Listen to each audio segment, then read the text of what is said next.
정관용의 지금 이 사람.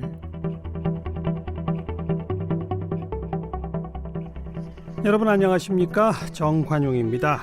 오늘도 어제에 이어서 대한민국 최초 밀리언셀러 작가 인간시장을 쓰신 김홍신 작가와 함께합니다. 최근에 문학관도 개관을 하셨죠.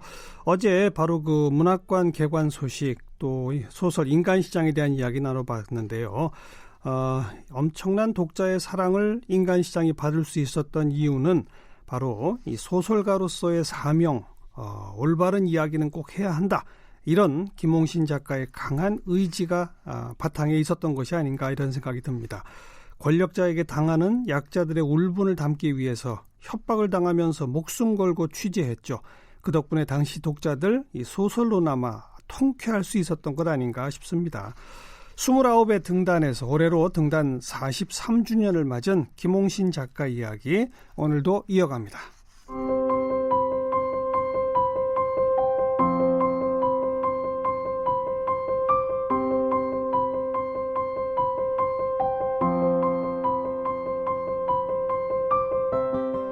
김홍신 작가는 1976년 현대문학으로 등단했습니다.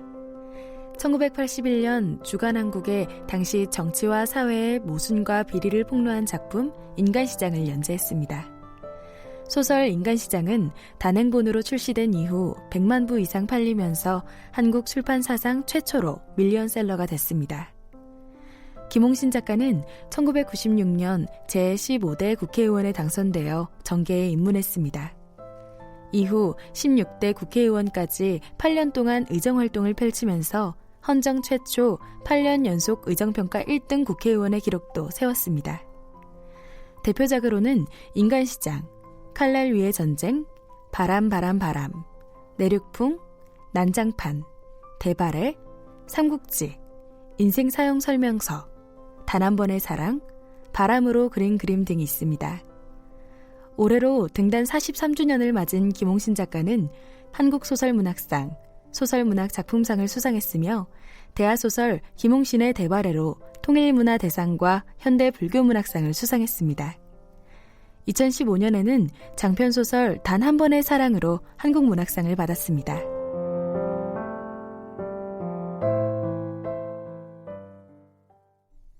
네, 인간시장의 김홍신 작가와 어제 오늘도 함께합니다. 인간시장으로 어마어마한 대중적 인기를 얻게 되셨고 방송 진행도 많이 하셨죠? 예, 제가 텔레비전, 라디오 그렇죠.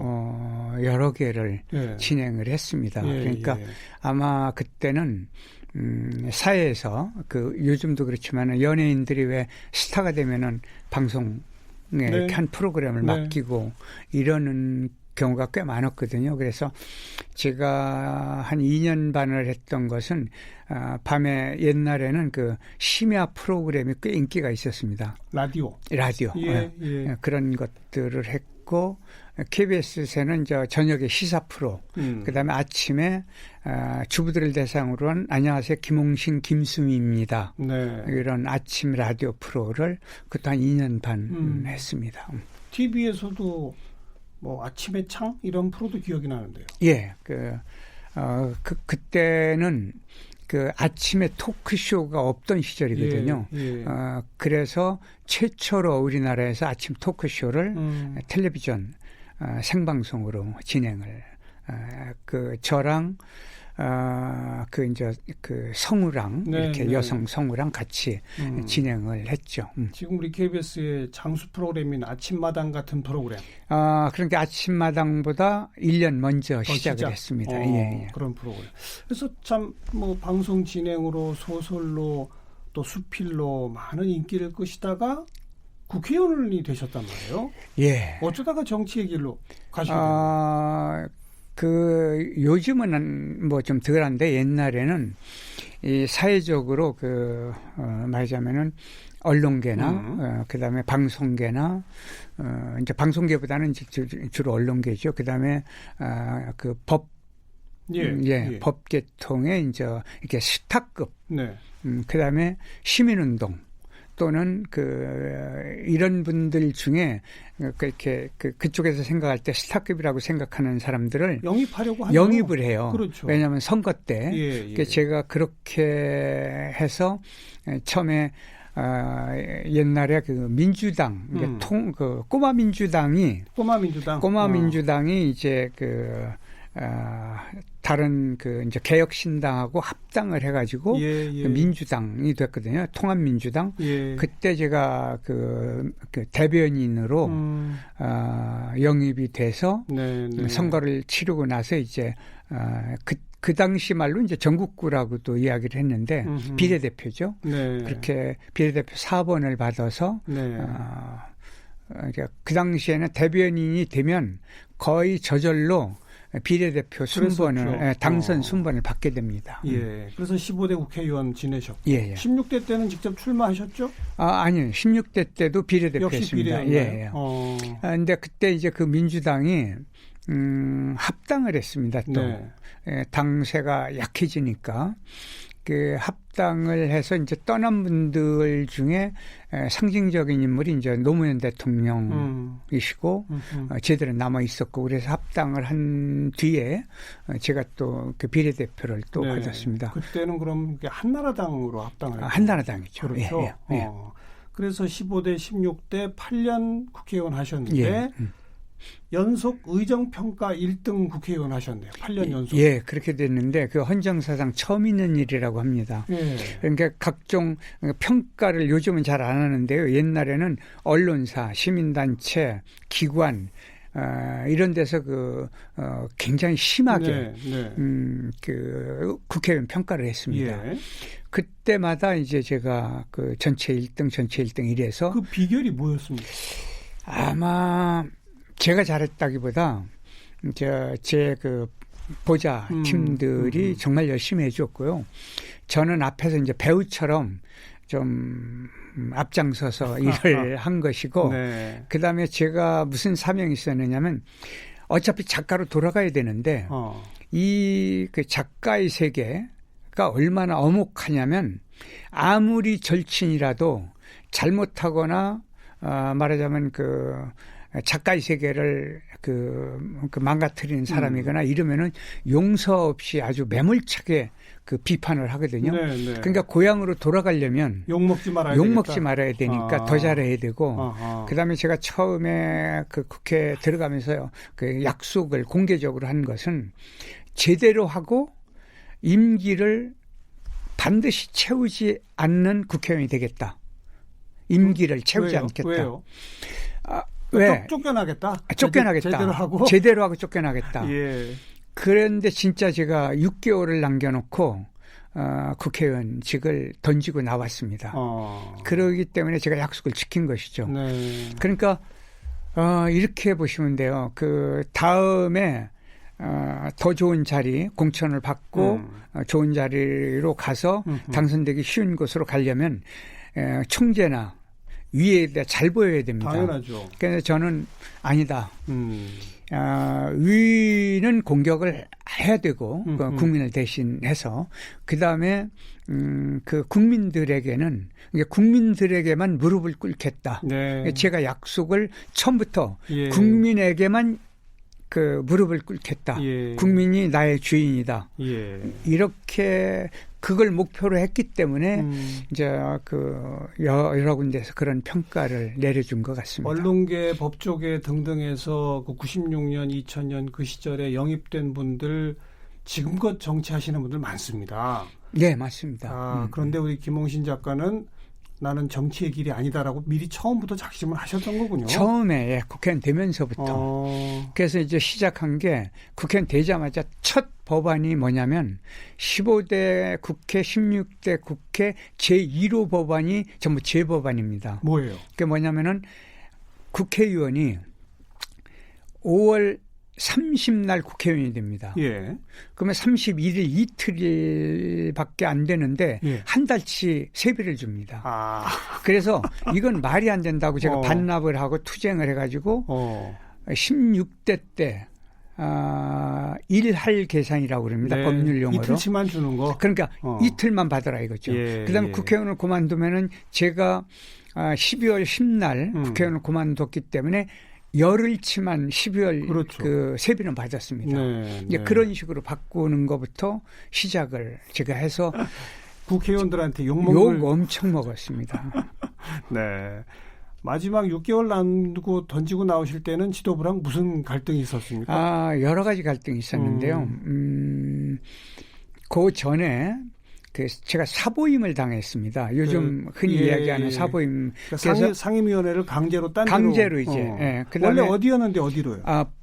제가 보건복지위원회였는데 왜 사보임을 당했느냐면 의약분업을 제가 주도적으로 해서 의약분업을 했거든요. 예. 근데 그 법으로 이제 시행하는 날이 됐는데 우리 당에서는 이제 말하자면 어떤 큰 조직 표가 필요하니까 의사단체나 뭐 이런데 예, 맞습니다. 그가 하니까 그걸 1년 연장을 하자, 연기를 하자. 1년 유예. 예, 1년 뒤에 하자. 그래서 안 된다. 예. 그때는 이제 선거가 다음에 있거든요. 그렇죠. 죽어도 안 된다. 그래서 제가 끝까지 반대를 하는 바람에 저를 사보임을 시켜서 환경노동위로 보냈습니다. 네. 그래서 제가 국회의장을 상대로 헌법소원을 했는데 제가 하려면 변호사를 초빙을 해야 됩니다. 예. 그래서 그때 이제 참여연대에서 공익 변호사를 대줘서 헌법소원을 했는데 기각당한 이유가 정치적 사안은 자기들끼리 해결을 해라. 정치권에서 해결해라. 그래서 제가 그런 뒤에 제가 국회의원 그만둔 뒤에 법이 바뀌었습니다. 네.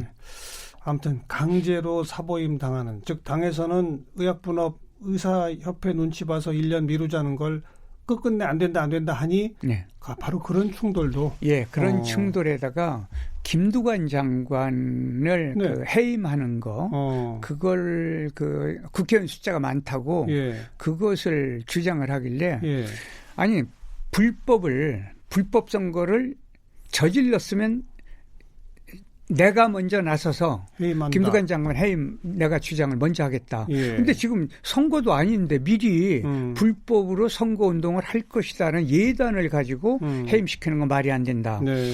그랬더니 이제 그날 국회 저 오지 말라고 그러더라고요. 회의 참석하지 말라고. 그래서 공개적으로 나는 반대다. 그래갖고 딱 반대가 한 표 나왔습니다. 제가 반대를 했죠. 그렇게 돼서 당원권 정지를 제가 당했죠. 그리고 또 사보임 때는 제가 국회에서 농성을 들어가 가지고 총재를 상대로 농성을 시작을 했기 때문에 그러니까 그쪽에서 계속 김아무개는 잘라라 내보내라. 그러니까 그쪽에서 자르지 않은 이유가 당원권 정지만 시킨 이유가 그만두면 뭐 뻔하죠.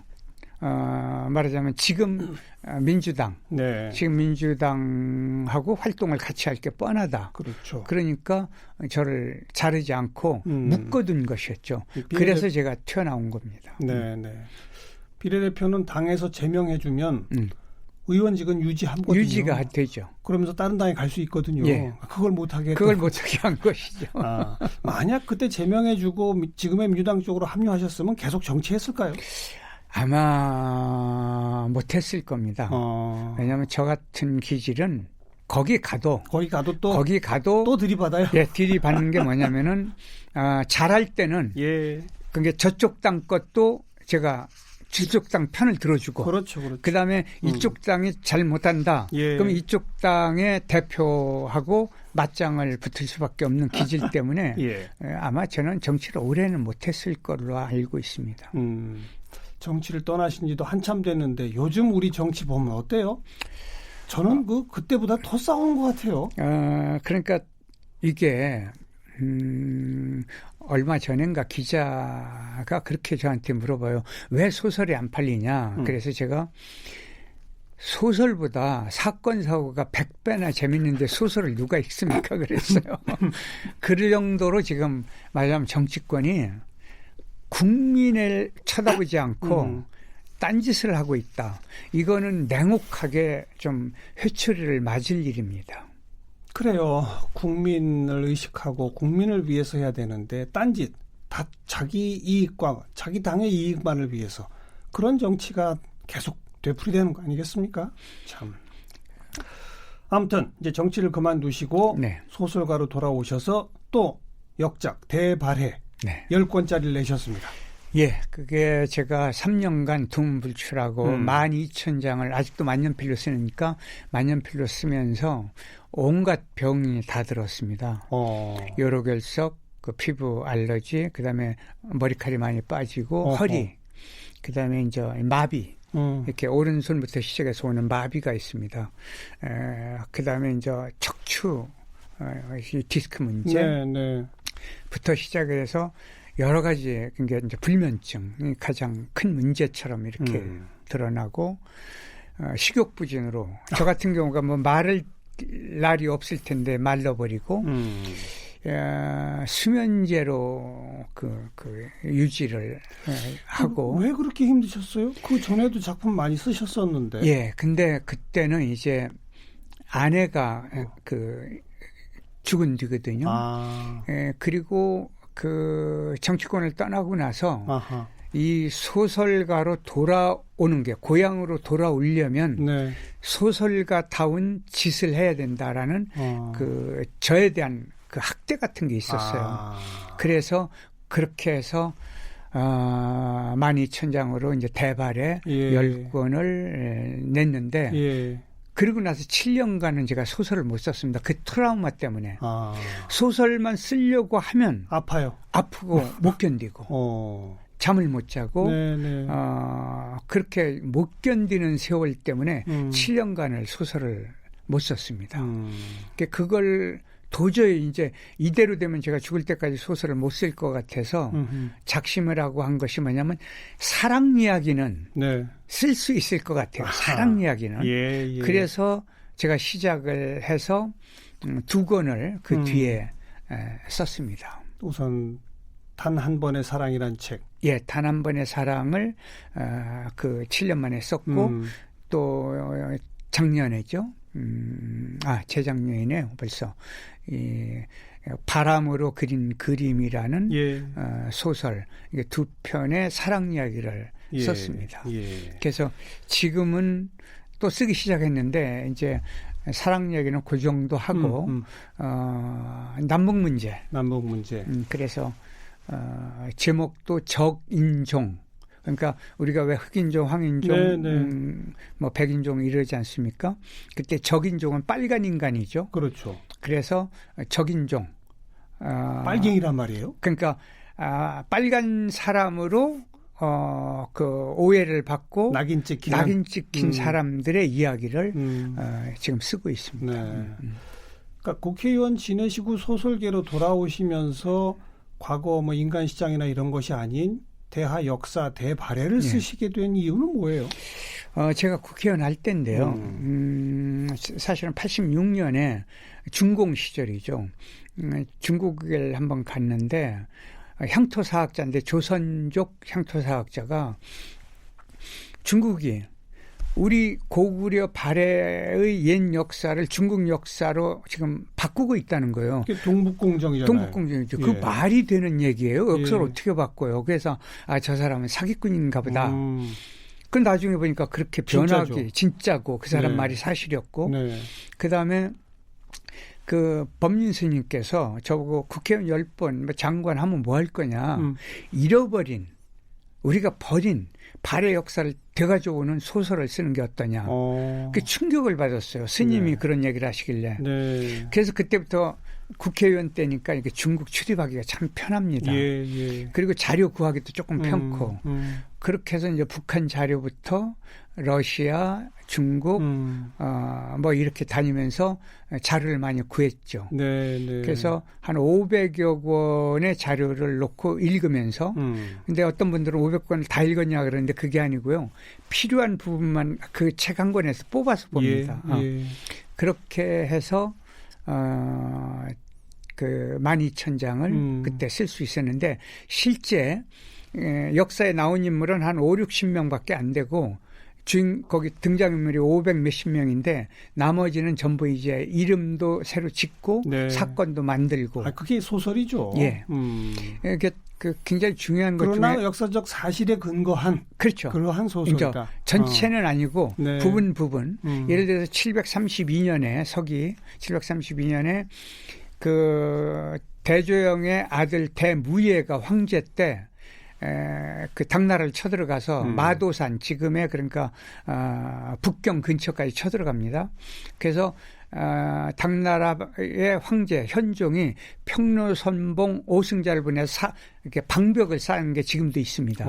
그다음에 장문유 장군, 수군 장군이 산동반도를 쳐들어가서 점령해 버립니다. 네. 거기 산동반도 지금 성장이죠. 위해를 죽이고 그 점령해 버립니다. 그런 기록이 우리 역사는 한 줄도 없습니다. 그럼 어디에 있어요? 당나라 중국 역사에 신당서, 구당서, 책부, 원부 그대로 있습니다. 그래서 그걸 갖다가 이제 몇 월 며칠에 쳐들어가는지 모르니까 그런 건 제가 만드는 것이죠. 만들어서. 예. 네, 그리고 이제 전쟁하기 좋은 시기를 골라야 됩니다. 그렇죠. 그래서 그런 건 다 만든 것이죠. 그러니까 그런 역사적 그 자료들에 비추어 볼 때 그 당시 발해는 당나라와 거의 대등할 정도의 힘, 위세를 갖고 있었습니다. 대제국이었다. 대제국이었죠. 그러니까 오직 급하면은 당현종이 그 신라에게 군사를 요청하는 지금 글이 그대로 남아 있습니다. 그러니까 신라 성덕왕에게 이렇게 편지를 보냅니다. 발해가 쳐들어와서 지금 위급하니 짐을 도와주면 기이한 상을 드리겠다. 김유신 장군 손자 김윤중 장군이 용맹하다니 그를 장소로 삼아서 나를 도와달라. 그래서 신라가 실제로 김윤중과 김윤문 김유신 장군의 손자를 보내서 발해를 쳐들어가는데 그때 발해 주력군은 이미 산동반도와 저기 북경 근처까지 가 있을 때거든요. 근데 지금 우리가 국방경비대가 얼마나 용맹했는지 신라 군사들이 도망가 버립니다. 그 기록도 그대로 지금 남아 있습니다. 중국이 동북공정하는 거 우리 역사학에서도 맞대응도 필요하고 하지만 이런 대하 소설이 한 권이 갖는 힘이 어마어마할 것 같아요. 그래서 사실은 시작한 거죠. 그렇죠. 예. 그런데 동북공정을 하면 국가가요 사실은 좀 당당하게 그 논쟁을 하고 대들어야만 됩니다. 우리 정부가 정부 차원에서도 그래야만 중국 정부가 만만하게 보질 않는데 경제 문제라든지 군사 문제, 북한 문제 때문에 그냥 말 한마디 못하고 그냥 꾹 넘어가고 있거든요. 그런데 더 가슴 아픈 건 북한이요. 제가 북한 가서 자료를 가져올 때 보니까 옛날에는 북한이 그 발해 역사를 제대로 다룬 그 기록이 많이 있습니다. 그런데 중국이 동북공정을 본격적으로 시작하면서 발해 연구를 중단해 버렸습니다. 북한도. 그래요. 그만큼 지금 중국이 이 발해를 동북공정을 하면서 완전히 중국 역사로 귀속을 시키고 있는데 역사를 쭉 찾아보면은 절대 불가능합니다. 변방국가가 아니고 완전히 독립국가였다는 게 그리고 대등한 제국이었다는 게 대등한 제국이었다는 게 일본사에서까지 드러납니다. 우리 왜 한참 전에 무슨 동북아 역사재단 같은 거 만들어서 대응하고 그러는데 그거 갖고 안 되는군요. 그 정도 가지고는 안 됩니다. 더 치밀한 작전을 해야만 합니다. 그리고 7년을 또 소설을 못 쓰시다가 사랑 소설은 처음 쓰신 거 아니에요? 꼭 처음은 아닌데 젊은 시절에 쓴 적이 있었어요? 쓴 적은 좀 있는데 이게 사랑이 전체 주제가 아니고 사건 사고가 주제이면서 그 안에 사랑을 마냥 끼워 넣은 것이었죠.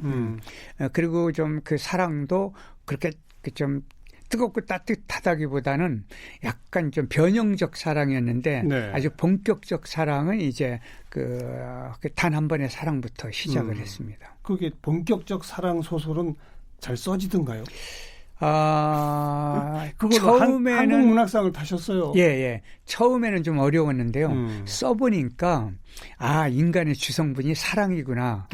사랑이 주성분인 그 사람의 역할을 제대로 하려면 용서가 전제되어야 하는구나. 예. 이걸 이제 말하자면 느끼게 됐습니다. 예. 사랑이 인간의 기본이고 예. 그 전제는 용서다. 예. 뭘 용서합니까? 무엇든지 다. 그러니까 조건 없는 용서. 조건 용서. 있는 용서는 사랑이 아니다. 이런 생각을 하게 됐고 네. 그 바람에 그다음 그 소설을 쓸 때 바람으로 그린 그림을 쓸 때 네. 제가 책상 앞에 붙여놓은 것이 뭐냐면 사랑과 그러니까 바람은 걸림이 없지 않습니까? 그렇죠. 아무데나. 그렇죠. 근데 거기다 써붙여 놓고 있는 게 지금도 써붙여 있는 게 사랑과 용서로 짠 그물에는 바람도 걸린다. 그 주제를 가지고 사랑과 용서로 짜여진 그물에는 짠 그물에는 그러니까 바람도 걸린다. 예. 그러니까 그 사랑과 용서로 짠 그물은 모든 걸 다 잡을 수 있네요. 잡을 수 있죠. 네. 가장 힘센 거군요. 네. 가장 힘이 세죠. 그러니까 사실은요. 바람이라고 하는 건 몇 가지 의미가 있습니다. 부는 바람이 있고 그다음에 이제 희망도 바람이죠. 그다음에 한 바람, 두 바람, 실 같은 거 잴 때 네. 하는 그 바람이 있고 그다음 마지막은 이제 일탈. 이게 바람 났다 하는 뭐 일탈. 이걸 전부 묶어보면 자유가 되거든요. 그러니까 자유가 바람하고 같은 의미를 갖고 있는 것이죠. 예. 그리고 앞으로 지금 작업하고 계신 게 적인종, 예. 남북관계를 다루는 소설. 네. 그리고 어제도 말씀하셨던 인간시장 시즌3. 네.